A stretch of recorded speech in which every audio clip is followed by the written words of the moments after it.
All right, we had as tense of a game as I've ever seen. I've never seen a game where I was, this tense through the entirety of it. So let's talk about it all. I'm going to touch on the fight and the brawl. I made a whole video talking about that. So if you want to hear my thoughts on that, you can check that out. But we'll mostly be talking about sort of the miscues by both teams, why some of the offense wasn't able to get going early on, and sort of why things fell off the rails at the end for the Saints. So let's just jump into it. Let's start off with this play. It'll be a good one to really display exactly what I think was the biggest issue for really both teams, but, we're using a Tampa Bay play, so that's what we're going to talk about. I always say the offense is going to look bad if guys can't get open. Doesn't matter how much time they have, doesn't matter how good of a quarterback you have, doesn't matter how good of a running back you have. I guess if you can get the running game going, that can work, but if guys aren't getting open, your offense is going to look bad. That's just how it is. Brady takes the snap, and you're going to see, this is reminding you of that Sunday Night Football game where the Bucs got shut out, right? Just all the way down the field, no one is getting open, and there's nothing a quarterback can do right here. Maybe you could throw it over the middle if you want to, take that chance, but given the defensive game that this has been, I don't know if I would take that chance. I actually think it's the right call to not take that chance if you are Tom Brady. I think he's going to do the right thing here. He just throws the ball away, which, again, I think that's the correct play, but it's just kind of one of those things where, you eventually have to move the ball down the field. Just a frustrating situation, and this is what's getting him to break more Microsoft Surface Pros or whatever they're called. But on top of that, there were just mistakes being made, like this one, for example. To me, this is it's clearly a mistake, but you could argue it's a mistake on multiple fronts. I don't like this decision to run the ball against this front to begin with. You see how the New Orleans Saints are stopping the run right here. They are not going to let you rush the ball out the middle. A quarterback sneak is one thing, but especially a handoff to Leonard Fournette, when the running game isn't working just because, Saints stop the run very well. This feels like a mistake. You have Mike Evans one-on-one on the outside, or you could have a tight end, run a route, run a play action, something like that. That's what I feel like probably should have happened. I feel like Brady should have checked to that. But even if you disagree, they also screw up the blocking concept, which is going to allow guys to get right to Fournette and they make the tackle. I'm not sure if it works regardless, but at least would have had a chance to work. So definitely to me, one of those miscues, and this really hurt because if they convert here, they're first and goal inside the 10-yard line. This one, another one, where it's a 3rd down and 1, you're in field goal range, so you're expecting at least 3 points right here. But Brady loses the snap right there, and that appeared to be on Brady. That appeared to be a fine snap, and it was a Brady mistake. And because of that, again, it's the house of horrors. Whenever Brady plays the Saints, it feels like things just always are more difficult than they are against other teams. And even one more, I'm not sure, I'm going to put it in this sort of miscues category thing, but you're definitely going to see something, fascinating here. So on 3rd and 4, Jameis Winston scrambling. He eventually is going to get sacked for loss of 0. So on a 3rd down and 4, it's now going to be a 4th down and 4. The Saints are probably not going to go for this. So with 1 minute and 9 seconds left, Tampa Bay has a decision. And to me, it's not much of a decision. I think you take the timeout here and give your offense a chance. For one thing, you don't know if they're going to kick the field goal or not. This is a potential, it's mid-50s would be the field goal, maybe even high 50s. So it's going to be a tough field goal, but the Saints might try that. And if they miss, you would have really good field position. Or they just punt and, then you can't do much there. But you still have an opportunity, and there's a higher likelihood that you score points than that the other team scores points in that scenario. So for me, this is a no-brainer. I take a timeout here.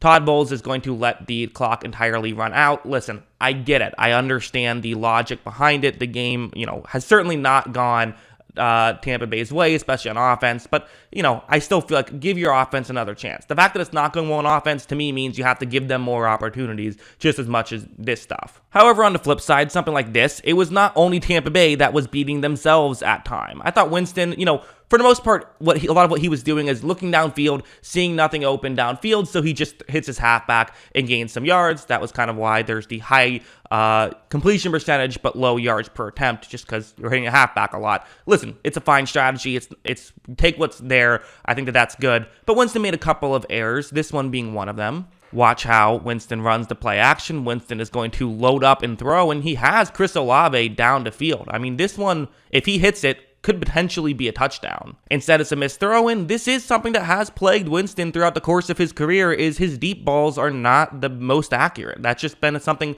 throughout the course of his career. He's kind of known for being great at pushing the ball down the field, but it's usually in that sort of 20 to 30 yards down the field range. Deep down the field, he actually has a very low hit rate with accuracy. And then also this play, which was later on in this same drive, and again, there were just some mistakes. He wasn't bad. I thought that he was doing a good job, but, couple miscues. This one where it's a 3rd down and 4, feels like Winston had an opportunity to just run for the first down here. Instead, he kind of just waits to get fumbled, basically, and got very lucky. Although, I actually have to say, not sure lucky. It looked like he did a good job of putting his hand in the way of Lavonte David being able to scoop up the ball. So, fortunate that it still ended up in a New Orleans player's hands, but he at least helped out with that. But still, couple of miscues, could have gotten the first down on a couple of those plays, could have gotten some more yards that way. So both teams leaving yards on the board. And of course this one, the Ingram fumble, I'm sure both Bucs and Saints fans were reminded of the Jared Cook fumble in that playoff game. I paused it right here though, kind of fascinating. You see, this is a true just, dive at the football. This is one of those things that I don't know how you measure. No one goes out and signs a guy because they can dive onto football, but hey, there does seem to be some skill to it. Watch Nassib dive in there and do a great job at, being able to hang on to it, as, a lot of players were still trying to fight for the ball for a while on that one. Great play by Logan Ryan to knock it out, but also, fumbles are a bit fluky. You hope Ingram can hold on to the ball, but it's fumbles. They just happen sometimes. But obviously a huge blow for the New Orleans Saints, having an opportunity to take the lead right there, at least get a field goal, which is all anyone can seemingly get at this point. Instead, end up with nothing. We're going to jump ahead a bit to this point now. 12 minutes and 3 seconds left. We're really, past the fight, brawl, whatever you want to call it. Really, the Saints fell off the rails. I don't know what happened. Winston in particular struggled, and part of it might have just been he was in a point where he had to push the ball down the field more, and Tampa Bay was able to take advantage. I think that happened, but there is a mental side of this stuff, and for someone like Jameis Winston, I did start to think, listen, he was basically involved in a situation very much like this several years back, and that was actually in the famous Eat a W speech game. That was the same game. Winston is friends with Mike Evans. They had a great relationship in Tampa. Maybe it affected him. That's totally possible. I don't know. Maybe it's just a coincidence. Maybe it helped Tampa Bay that, Lattimore was no longer there, even though they lose Evans as well. That's still probably a win, given the way Lattimore tends to play against Evans. But things fell off the rails, and really this is was, I think, the mark where things fell off the rails for the Saints, where, they're going to try to push the ball down the field. Watch, Winston is going to run to play action. He is going to look down the field. He is going to fire down the field. And this is kind of similar to that last Chris Olave play I showed you earlier, where he just, overthrew him. I think maybe he's trying to now not make sure he doesn't overthrow him by pulling it back a little bit. But the reality is, in this situation, an overthrow is definitely better than an underthrow. He underthrows it just a tad. Olave had to slow down a bit, but also an incredible defensive play by Jamel Dean. That was also great. Then, a couple more would happen. This one, which I believe this is just a missed throw. Maybe miscommunication. It looks like a missed throw to me. And then there's this one, which is going to be, I thought they just described it well. The people did in the broadcast footage where Winston thought it was a cover 2 because they had a cover 2 look, but then a safety came down.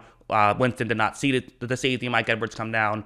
They get the pick 6 there, and that's really how things kind of fell off the rails. Then going over to this play, this was a great throw from Tom Brady. Really the only one he had to make all night, but hey, a win is a win. Pausing it right here, it doesn't appear to be open. I'm not sure what exactly Brady saw to take this chance. Maybe he just said, I'm going to take a chance here, which feels like a massive risk if he did. Or maybe he just saw, hey, the defensive back has his back turned. I trust I can get the ball there quickly. Perriman can adjust to it quicker than, I think that the defensive back can. But Brashad Perriman does make a very good catch. He's able to get the touchdown right there. So Perriman, who really just comes into the game because of, I found it very funny, just a coincidence that the last time these two teams played each other, the Buccaneers ended up going down their top 3 receivers. Godwin got hurt in that game. Evans, I believe he got hurt in that game or was hurt going into that game. I forget why he was out. And then Antonio Brown was doing Antonio Brown type stuff. So in this game, their top 3 receivers, Julio, Godwin, and Evans, all now out for a different reason, but a very different result at the end. So